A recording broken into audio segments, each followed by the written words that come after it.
亞旭能源公司呢，設佇中華外海的風場，佇這個月初8就發生各種導火的事故，差不多是10點半鐘，這火才家己發起。環保團體是指出講，這離岸的風力發電機導火呢，這火起本是真有可能對海洋甲養殖業造成影響的。因為能源署是表示講，這業者呢，攏有照程序來通報，目前正咧進行調查。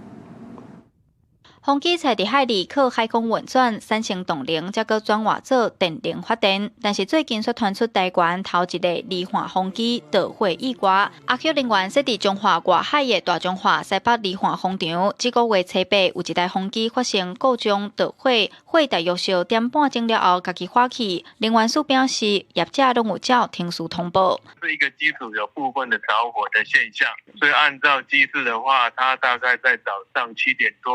就跟能源署來做通報。目前的話，業者正在按照我們計劃在了解，跟風機的業者在了解它的發生的事故的原因是什麼。環保團體指出，今年5月雲林才發生陸上風機導火意外，這陣閣有離岸風機火燒，海上風機受到地點甲懸度的限制，救災更較困難。加上地遠過去嘛，捌反映風機漏油的情形，因認為風機設置的環境甲事故應變能力，攏應該重新檢討。這個風機是離岸40-50公里的地方啊，根本都無可能的代志啊。因為咱這個風機的部分，迄個夾粉的侵蝕最嚴重的啊。阮這邊的時候，已經3-4個已經漏油事件啊。這風機是曉得咱這個海岸這部分的，這是在思考的所在啊。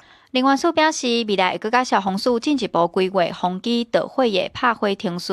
這個事故目前也在調查導火原因。環保團體認為，台灣離岸風電頭一屆發生火災，除了要建立救災 SOP， 後續嘛需要追蹤火燒對海洋環境甲沿海養殖業的影響程度。記者楊淑靜，中華報道。